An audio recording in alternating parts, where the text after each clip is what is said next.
And these are brand new Hellcats. Never sold before. The Hellcat's different from the Scat Pack. And we're back with another video, and one that I was hesitant. I've shot this now 3 times, and I didn't want to talk about it, but it keeps wearing on me because I got this clip I wanted to share with you all that before I just deleted and got rid of it, I thought, you know what?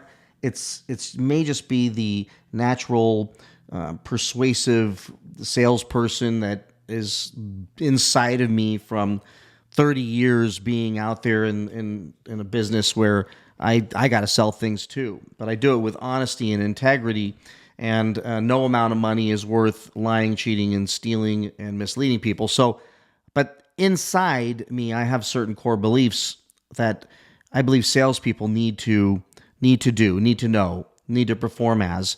And in my travels in this last few weeks to Dodge dealerships, I walked into one and I could not believe that the guy that came out to help me knew nothing about the cars that he was talking to me about.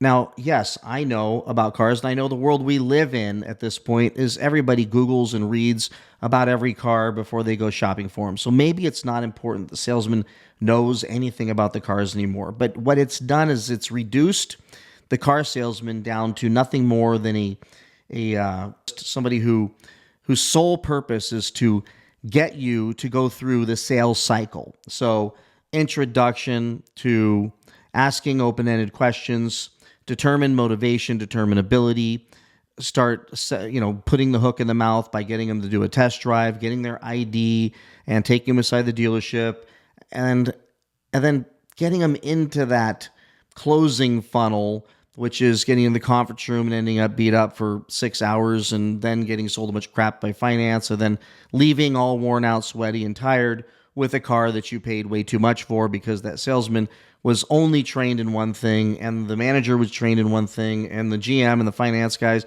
were all trained in one thing, which was to wear you down and manipulate the crap out of you. Well, I believe that prior to COVID, it felt like at the very least you can depend on in that volley, in that negotiation between the salesperson and the customer, that there was some value that the salesperson brought. And I believe that that value has begun to evaporate. And I'm not going to make a broad generalization and say that all salespeople are like this. But in this video, I'm going to play, in just a second, I'm going to make a point that this is not the first time, the second time, third time, fifth time, not even the 10th time that I've gone to a car dealership, whether it be Dodge, GM, Toyota, it doesn't matter, and the salesperson was completely oblivious and simply started the sales crap on me all the way through trying to drag me into the dealership. And if I did go in, they'd use the same old-fashioned Foursquare, the same scripts and dialogues. If I could make this deal with you today, if I can get you that price today, would you buy the car today? Are you ready to buy a car today? Or are you thinking about buying a car in the future? When is your time frame? You know what I mean? All that stuff. Do you have a car to trade in? I mean, all the standard questions that they go through. I want to know about the car. I'd like to see the guy work for it a little bit.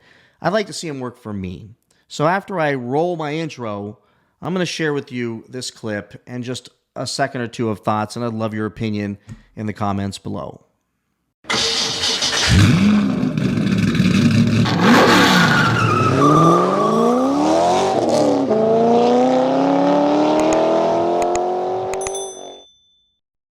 All right, so I'm going to play this clip, and I made sure that I didn't show the guy's face, and I didn't tell his name. I won't say what dealership, because dude's just trying to make a living. He's just trying to make a buck, probably feed his family, and I'm not here to incinerate him. He didn't lie, cheat, or steal, or do anything weird to me that would warrant me roasting him. So I let him have a pass, and that pass is limited because if somebody recognizes his voice or his shirt, then nothing I could do about that. But the bottom line is this, and some of you are going to say, well, the dealership might see him.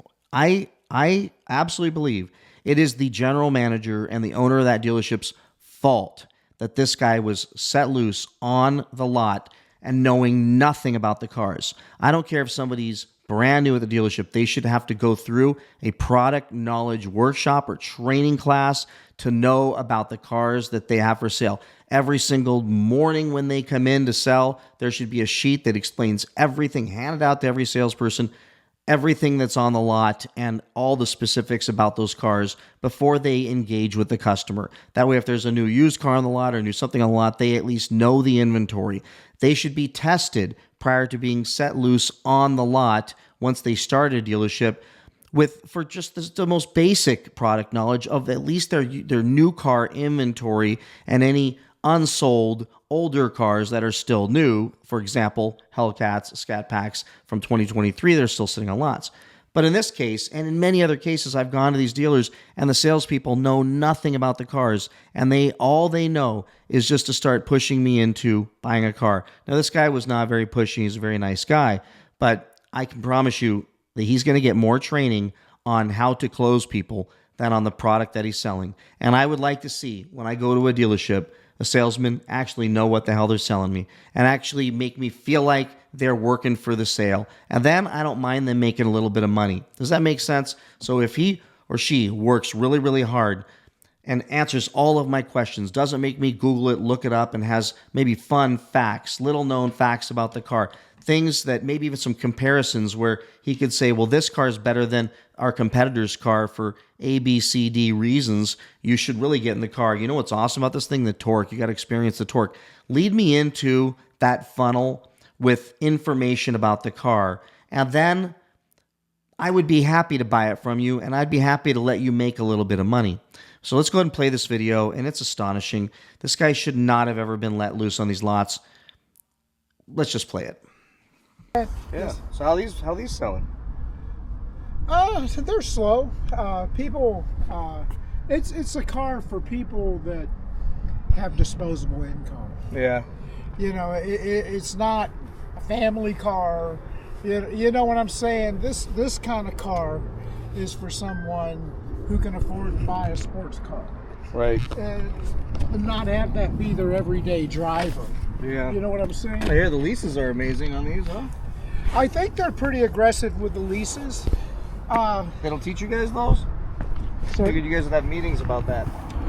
well, I'm at a disadvantage. Yes, sir. Oh, okay. This is like my third week here. Right. I've been studying the Wranglers, the Grand Cherokees, more the Jeep, Yeah. the ProMaster vans. Wow, this is nice.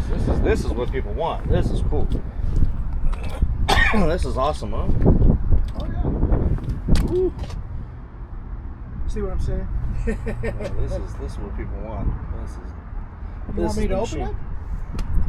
No, I have a Scat Pack that Oh, okay. a year and a half ago. Now the Scat Pack, that means it's got the V8, right? 6.4 liter V8, 485 horsepower. Okay. It's this car. But You could sell them. I could sell them. I love these things. But that's pretty cool. You got Hellcats. Jeez. And these are brand new Hellcats. Never sold Now, before. The Hellcat's different from the Scat Pack. Yeah, this is 700 horsepower. This is the beast. Okay. This is the one everybody wants right here. Okay. But I'm surprised. This is brand new. Wonder what happened to the window sticker. They put it in the It's microwave. shrunk down. Yeah.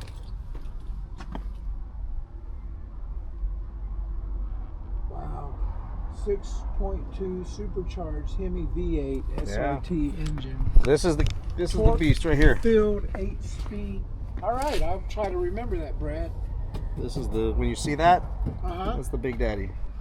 Oh, okay. 700 horsepower. Wow.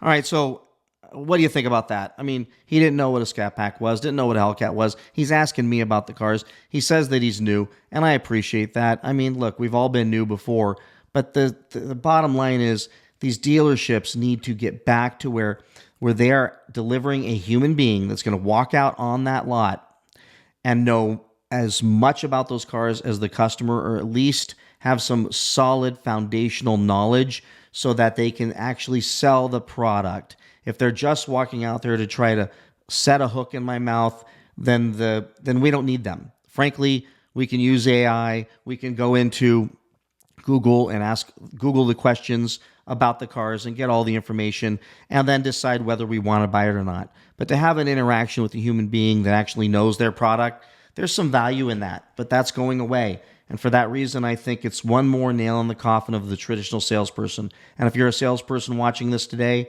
learn everything you can. Here's some advice from somebody who's been very successful at selling. Learn everything you can about the product that you have. Become an expert at that product that you have. Know the advantages of that product versus the competing products that you have. Be able to justify and quantify the value of your product, and as well as the value you bring to the transaction. And you will make more money, and your customers will appreciate you more.